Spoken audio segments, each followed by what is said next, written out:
The blue catfish is the Jay Cutler of North American waterways. No, not that Jay Cutler, this Jay Cutler. These bruisers can reach weights of more than 140 pounds, and if you're lucky enough to run into one of these, get ready to go for a ride because their fight is up there with the best in the world, which begs the question, how do they get this big and how do I catch one? Well, I'm going to share with you the treacherous journey of a blue catfish from its humble beginnings as an eagle's breakfast to the monster that's sure to give you lifelong back problems. And I'll share with you some tips on how you can catch one. The life of a blue catfish begins in the spring into summer in dark, protected areas such as crevices that you'll find in rocks, sunken trees, and bank undercuts of large rivers, lakes, and reservoirs. Male blue catfish choose sites like these because it's easy for them to build nests, maintain them, and defend them from predators, which is great for the hatchlings as they are most vulnerable at this stage. Upon hatching, blue cat fry are only a couple centimeters long, roughly the length of a penny, and rely on their eggs' yolk sacs for sustenance over the first few days. Once those yolk sacs are consumed though, the fry are capable of upgrading to small aquatic organisms like zooplankton and insects. Now all of this is going to happen within the nest under the careful protection of the father. However, after a week, the male will abandon the nest and the fry,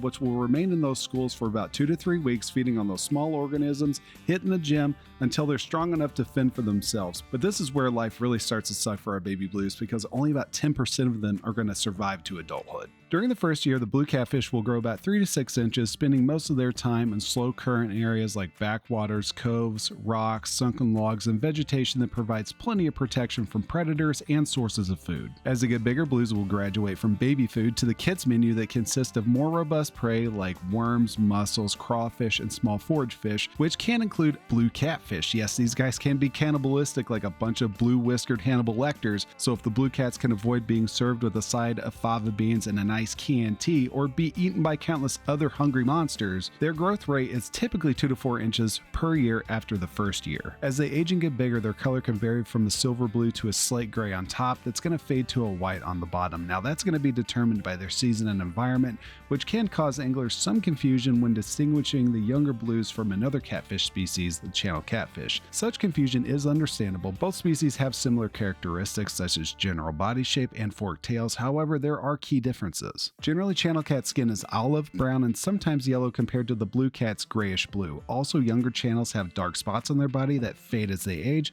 but blue cats will never have spots like that. Another difference is the anal fin. Blue cats have a straight-edged anal fin with 30 to 36 rays, whereas the channel cats will have a more rounded anal fins with 24 to 29 rays. But if you're not a psycho that's going to sit there and count rays on fins all day long, you're an imposter!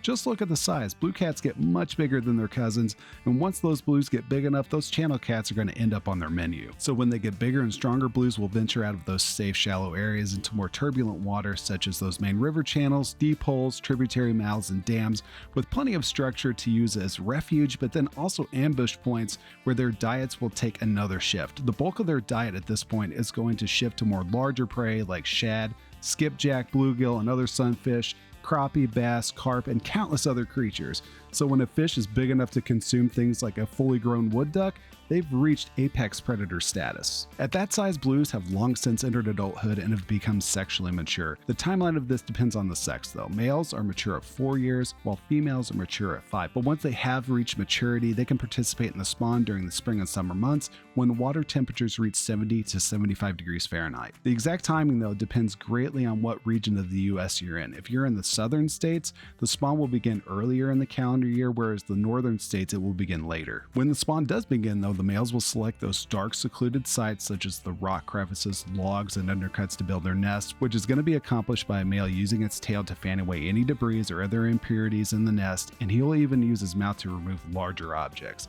Now once the nest is complete, he will attempt to attract the female into the nest to lay her eggs, and if he's so lucky to do something that Johnny Bravo never did, she will deposit her eggs into the nest where he will fertilize them and then will remain there until the offspring are fit enough to fend for themselves. Now unlike the male, however, the female will not stick around. She'll leave to find another nest to lay her eggs in, or she'll peace out altogether, leaving the care and defense of the nest to the male. Bye, Felicia. Which is great. Now we have a new generation of future backbreakers. The unfortunate thing about catfishing during the spawn is it is notoriously difficult. There will be days where you can't buy a single bite, not even with all of King Midas's silver. Males can go for weeks without eating, feeding so as not to jeopardize the well-being of their fry. Now, that doesn't mean that blues can't be caught during this time. All I'm saying is that the bite was going to be very slow during the spawn, so don't be surprised. But once we get into the summer months, the bite's going to pick back up because those blue cats are going to be looking to replenish the strength they lost during the spawn. There should be a solid amount of activity throughout the summer that's going to continue into the fall, so what I would recommend whenever you're selecting your baits, make sure it's live or freshly cut bait fish like shad,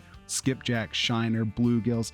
These are going to be your dynamite baits that are going to work great during this time of year, and really all year long. These are going to be your best baits in my opinion. But if you're going to take away anything in regards to the bait tip, remember, fresh is best. As the seasons transition from fall into winter, blues are going to start moving into their deeper wintering holes, and the bite activity is going to slow down again. But even in the winter, fish can still be caught because fish have to eat to survive. On really cold days, I'll target deeper water with structure, but on warmer, sunnier days, catfish will come out of their deeper holes into shallower water in search of prey that's also taking advantage of the warmer condition. Still, winter can be a tough time to catch catfish. That's why I like using frozen bait fish, since blues are accustomed to feeding on fish killed by the frigid weather. And that continues into the late winter and early springs as things start to warm up and thaw out. Those fish are still going to be feeding on those dead bait fish, but you can also start mixing in those live bait fish as well, because those fish are going to be looking to pack on the pounds as they prepare for the spawn. This yearly cycle continues for a blue catfish for its entire life, which is going to average about 10 years, but can be as many as 25 years. This makes a lot of sense if people are pulling in those 140-pound monsters,